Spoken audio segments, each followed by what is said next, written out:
But he brought with him a caravan of young girls at recording sessions, but, people quite liked that. That was not an issue. The real problem was that Manson's music, when you saw him with the girls singing along and all the rest of it, was fascinating. When you bounced it down onto tape, it didn't do much. It wasn't really commercial, and that was the main reason that they decided not to go ahead with it. Yes, they were a little bit spooked by his behavior, but ultimately, commercially, it really wasn't going to do too much. So I think they tried, and I know Terry Melcher had said that they tried every avenue to sort of try and present Manson's music above and beyond the busking presence which he had, and it just didn't work. And at the end of the day, someone had to tell him that, which led to this whole sense of rejection which Manson had since a child. That weighed heavily, and again, that was really one of the kickstarts for the sort of horror that unfolded. Now, his connection to the music industry, did you find any connections to the Beatles? Because there is that story about how the Beatles lyrics were painted on the doorway there, 1, 2, 3, 4, 5, 6, 7, all good children go to heaven. What did you find out about his connections with the Beatles? Yeah, I mean, I was led to believe for a few people that Manson was enchanted by the Beatles, mainly because they came from humble beginnings, and I think he sort of saw a parallel there, that he could actually he came from humble beginnings. And, by 1967, the Beatles had dropped their mop-top personas, and they were sort of into being quite creative with their lyrics, and I think Manson identified with a lot of that. Their original bus, which they used to go around North and South California, was a magical mystery tour. So, they were very much, I think, following in that same line as the Beatles. But it was the Beatles' White Album. It was actually in the UK. It was just called The Beatles, believe it or not. That Manson drew a direct line with. Now, we're entering into quite sort of a strange territory here, but this was not unusual in the 60s for people to be reading stuff into records. There was a big thing that Paul McCartney was dead, and if you played an album backwards, you heard this, you heard the Beatles saying he's dead, and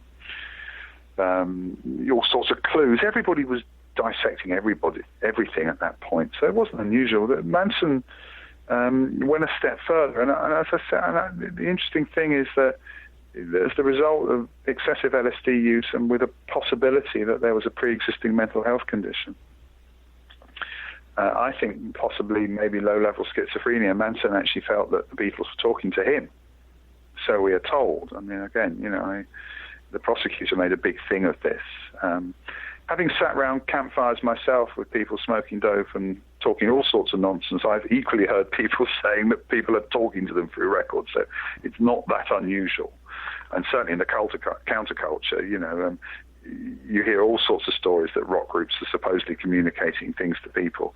A lot of it, which is nonsense. But again, the Manson family, and Manson was no different to those sorts of people. So, but again, the prosecutor made a big thing that the Beatles' White Album, Manson had read into several tracks that there was an impending race war that was going to make itself known, and the Beatles were aware of it. And there's a couple of tracks which Manson apparently saw, some quite, to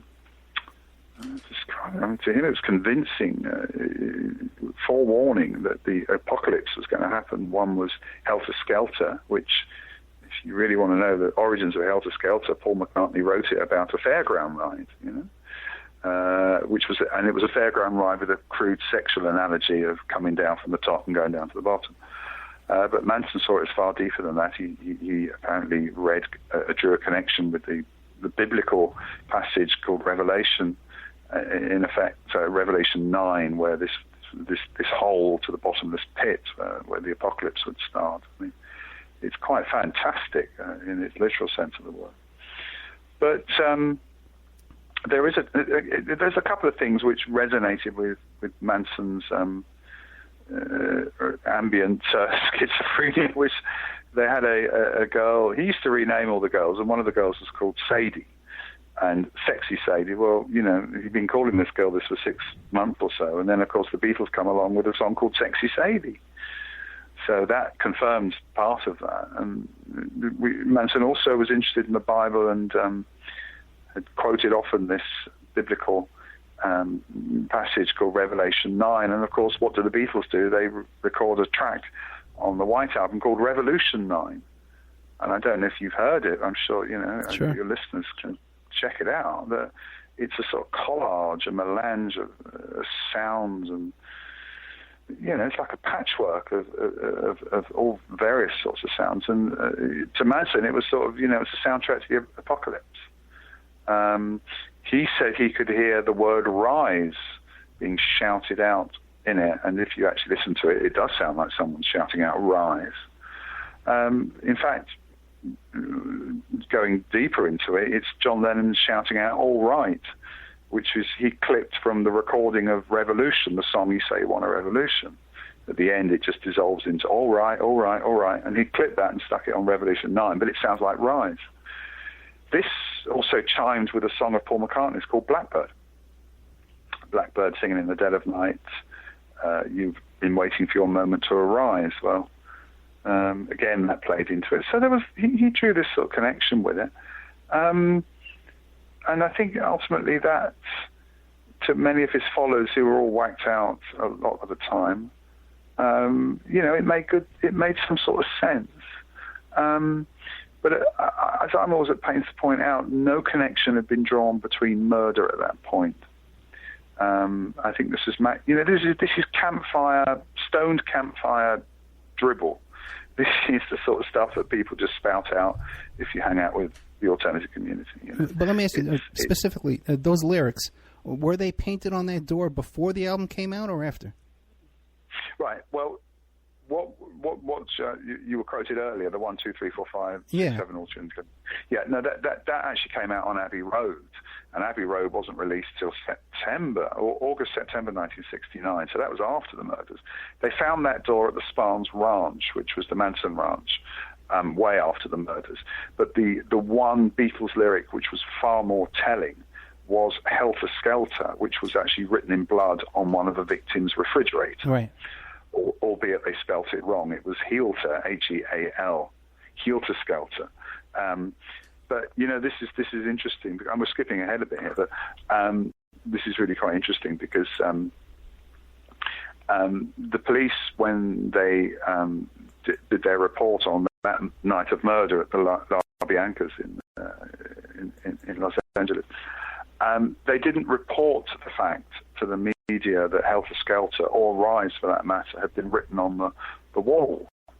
And given Manson had been spouting his Helter Skelter theories around music community and everywhere, I've always been of the belief that had actually been issued that night. Manson and his cohorts would have been behind bars within a few hours.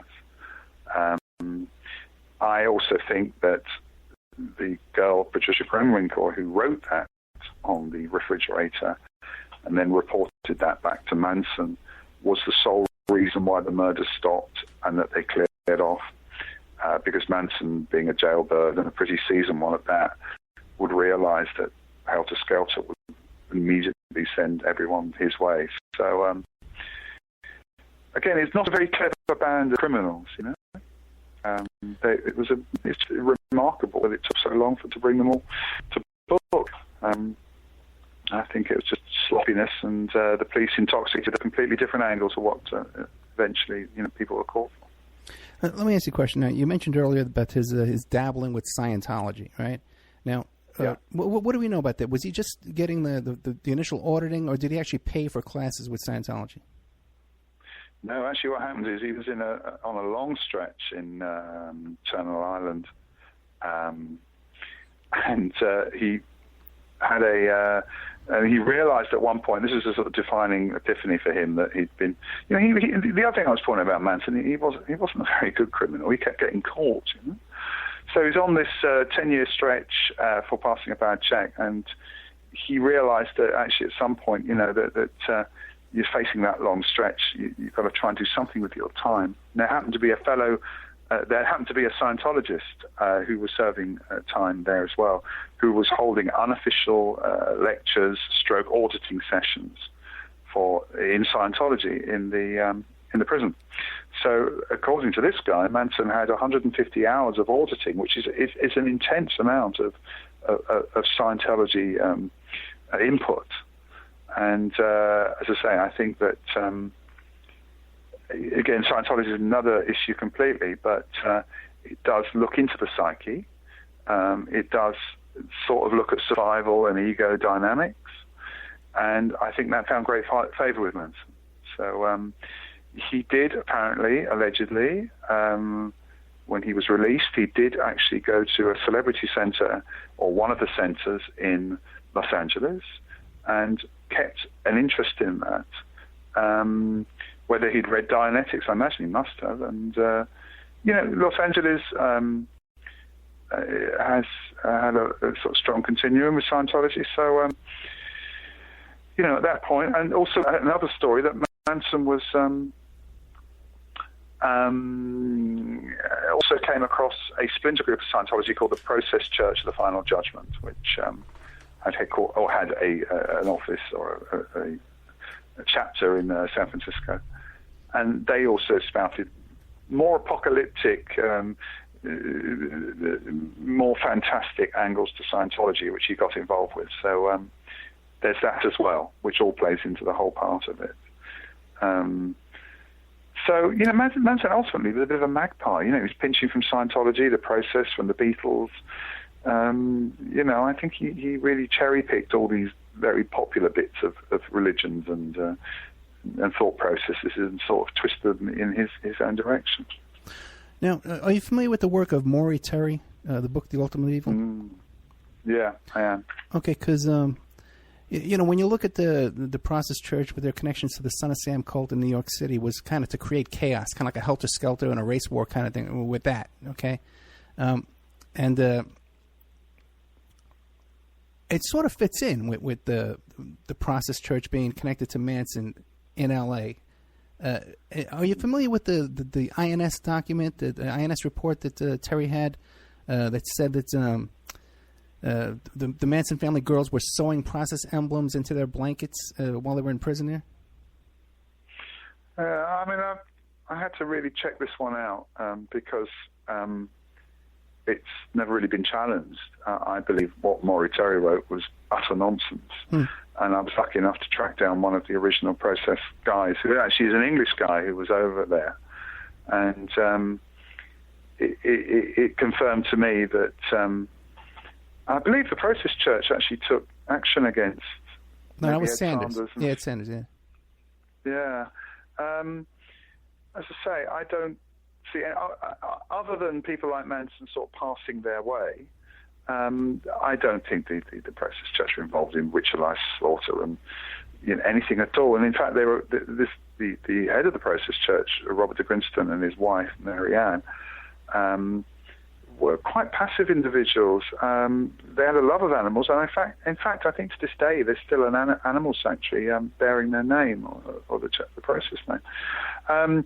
It was Terry's stuff sort of joined dots together, which I don't think were particularly. They couldn't really be challenged. It was interesting, as I say.